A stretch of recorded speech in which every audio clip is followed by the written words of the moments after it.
வணக்கம். கள்ளக்குறிச்சி அப்படின்னு பேர் எடுத்தாலுமே பயமாக இருக்குதுங்க. 2 வருஷமாக அந்த கள்ளக்குறிச்சி மாவட்டத்துக்கு என்ன தரித்திரம் பிடிச்சதோ சனியம் பிடிச்சதோ, பல வழக்குகள், பல கொலை வழக்குகள், பல சாராய வழக்குகள், என்ன ஏகப்பட்ட வழக்குகள் தொடர்ந்து அந்த பகுதியிலே அரங்கேறி வருகிறது. அதை நினைக்கின்ற பொழுது மிகவும் வருத்தமாகத்தான் இருக்கின்றது. அதே நேரத்தில் கள்ளக்குறிச்சி பகுதியில் பக்கத்தில், அதாவது அந்த கள்ளக்குறிச்சி ஊர் பக்கத்தில் கா மாமா நந்தன் அந்த கிராமத்தை சேர்ந்தவர் கார்த்திக். இவருடைய வயசு என்னன்னா 36 வயசு. இவர் ஒரு லாரி டிரைவராக வேலை பார்க்குறார். சேலம் மாவட்டம் ஆத்தூர் பகுதியை சேர்ந்தவர் 28 வயதான சுதா. இவங்க 2 பேருக்கும் திருமணம் நடக்குது. எப்போ நடக்குது? 7 வருஷத்துக்கு முன்னால் திருமணம் நடக்குது. 7 வருஷத்துக்கு முன்னால் திருமணம் நடந்து இவர்களுக்கு 6 வயதுடைய பிரதீப் அப்படிங்கிற ஒரு பையன், அதுக்கப்புறம் 5 வயதுடைய நிக்ஷா அப்படின்ற ஒரு நிக்ஷிதா அப்படிங்கிற ஒரு பெண், 2 பிள்ளைங்க, ஒரு பையன் ஒரு பெண்ணு. உண்மையிலே மிகவும் ஒரு அதிர்ஷ்டசாலி தான், பொண்ணு பையன் அப்படின்னும் போது. சில நாட்களாகவே கார்த்திக்குக்கும் அவங்களுடைய மனைவி சுதாவுக்கும் அடிக்கடி பிரச்சனை, சண்டை, எப்படியே அது ரொட்டீனாக போய்க்கினே இருந்திருக்கு. எப்பவுமே சண்டை சச்சரவு வந்துச்சுன்னா ஒரு நேரத்தில் சமரசமாக போயிடும். அப்படின்லாம் அது மறுபடியும் என்னைக்காவது ஒரு இடத்துல போய் வெடிக்கும். புரியுதுங்களா? அப்படி வெடிக்கும் வர பொழுது தான் மிகப்பெரிய அசம்பாவிதங்கள் நடந்துவிடும். அந்த மாதிரி தான் இப்போது சுதாவுடைய வாழ்க்கையில் அப்படி ஒரு அசம்பாவிதம் நடந்து விட்டது. என்ன நடந்திருக்குன்னா, கணவன் மனைவிடைய சண்டை கண்ட போட்டுன்னு அப்படியே இருந்த காலத்தில் 22/9/2024 அன்னைக்கு காலையில் சுதா அவங்க வீட்டு பக்கத்தில் ஒரு கிணறுனா அது வயக்காடு பகுதி, வயல்வெளி பகுதி. சாதாரணமாகவே வயல்கள் இருக்கிற கிணறு பெருசாக இருக்கும். அந்த கிணத்துல பிணமாக மிதக்கிறார் சுதா. இதை காலையில் அக்கம் பக்கம் உள்ளவங்க பார்க்குறாங்க.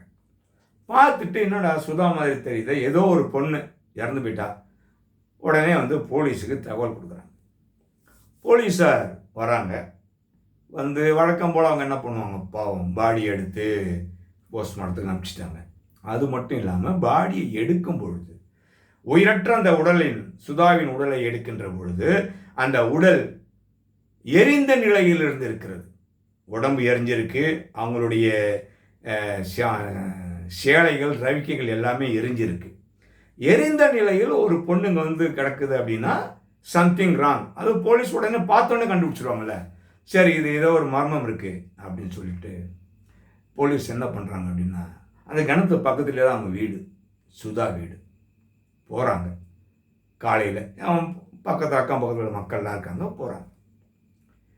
அப்படி போகும்போது அந்த 2 பிள்ளைகள், அதாவது அந்த அந்த பையனும் பொண்ணும் படுத்து தூங்கிட்டு இருக்காங்க. பாவம், அந்த பிள்ளைங்களுக்கு என்ன நடந்துச்சுன்னே தெரியாமல் உறங்கி கொண்டிருக்கிறார்கள். போனால் வீட்டுக்குள்ளே போகிறாங்க, போலீஸ் சர்ச் பண்ணுறாங்க. சர்ச் பண்ணும்போது பாத்திரங்கள், துணி, மணி எல்லாம் செதறி கிடைக்குது. என்னடா செதறி கிடைக்குது அப்படி பார்த்துட்டு வீட்டுக்கு மொட்டை மாடிக்கு போகிறாங்க போலீஸ். மொட்டை மாடிக்கு போனால் அங்கே சுதாவுடைய பாதி சேலை அங்கே இருக்கிறது, கருகிய நிலையில் இருக்கிறது. அது பக்கத்தில் ஒரு பெட்ரோல் கேன் இருக்கு, பெட்ரோல் கேன். புரிஞ்சு போச்சுங்களா என்ன நடந்துச்சுன்னு? உங்களுக்கு புரிஞ்சு போச்சு. பெட்ரோல் ஊற்றினா கொளுத்தனா செத்து போச்சு, துணியால் தூக்கி நம்ம கிணத்துல வீசிட்டு போயிட்டான். என்னடா இது, பூனை கண்ணை முடிச்சான், பூலோகமே இருந்து போச்சான். இப்படி பண்ணிட்டு போனால் உங்களை விட்டுருவாங்களா போலீஸு? சொல்லுங்கள்.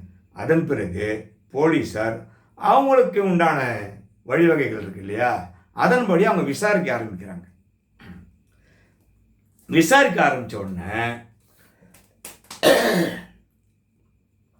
பிரதீப், அதாவது தூங்கி கொண்டிருந்த நேரத்தில் கார்த்திக்கும் இவங்களும் சண்டை போட்டிருக்காங்க. அதுவும் சண்டை போட்டு நைட்டில் பெரிய பிரச்சனையாக இருக்குது ரெண்டு பேருக்குமே. போலீஸ் விசாரணையில் இது வருது.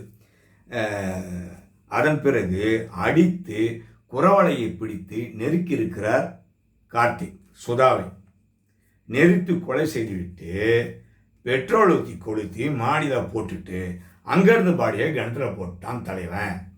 இதை போலீஸு ஈஸியாக கண்டுபிடிச்சிருச்சு.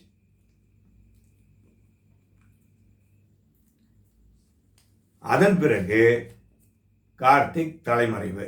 இப்போ போலீஸ் கார்த்திக்கை தேடின்னு இருக்காங்க. இது எவ்வளோ பெரிய ஒரு முட்டாள்தனம்!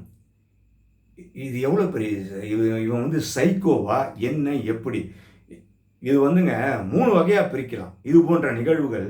ஒன்று, பொருளாதார ரீதியாக பிரச்சனை வரும் மனைவிக்கும் புருஷனுக்கும்.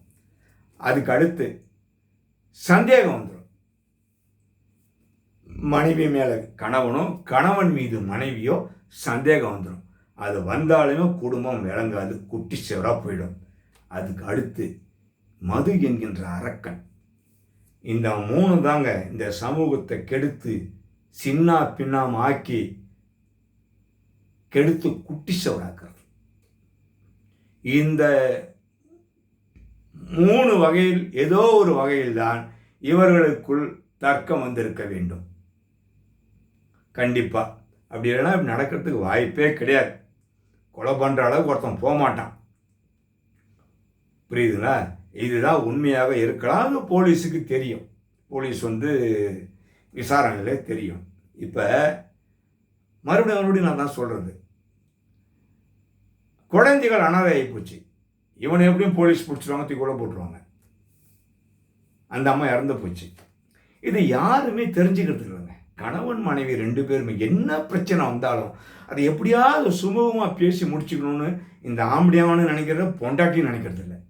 உச்சக்கட்டத்துக்கு போயிடுறது. நமக்கு பின்னால் குழந்தை இருக்க, 2 குழந்தை இருக்க, அதை யார் பார்த்துப்பா? யோசிக்கிறதே இல்லை. சடன் ப்ரொவொகேஷன் 2 பேருக்குமே. அது படித்தவங்களாக இருந்தாலும் சரி, படிக்காதவங்களாக இருந்தாலும். இதை படித்தவங்க தான் அதிகமாக பண்ணுறாங்க. படித்த முட்டாள்களும் அதிகமாக பண்ணுறாங்க. குழந்தைங்களுடைய எதிர்காலத்தை யாருமே பார்க்கறது இல்லைங்க. நம்ம அந்த குழந்தைங்களுடைய நிலை என்ன பாருங்கள். எப்படி வாழும் அந்த பிள்ளைங்க, எப்படி படிக்கும், யார் காப்பாற்றுவாங்க, எவ்வளோ நாள் காப்பாற்றுவாங்க? இதெல்லாம் இது போன்ற செய்கின்ற கயவர்களுக்கு அறிவில்லாமல் செய்கின்றார்கள். முன்பின் யோசனை இல்லாமல், சுய புத்தி இல்லாமலும், சொல் புத்தி இல்லாமலும், யோசிக்கின்ற தன்மை இல்லாமலும், பொறுமை இல்லாத காரணத்தினால் இது போன்று இடி நிலைக்கு அந்த குடும்பம் தள்ளப்படுகிறது. இந்த பிள்ளைங்களுடைய வாழ்க்கை எதிர்பார்த்து பாருங்கள் எப்படி இருக்குன்னு பாருங்கள். இது போன்று பல வழக்குகள் நான் பேசின்னு தான் இருக்கேன், நீங்களும் கேட்டுன்னு தான் இருக்கீங்க. இதெல்லாம் நினைக்கும் போது நமக்கு என்ன பண்ணுறது? நம்ம சொல்லுங்கள், எத்தனை அவதாரம் நம்ம எடுக்க முடியும்? சொல்லுங்கள், நம்ம கடவுளை?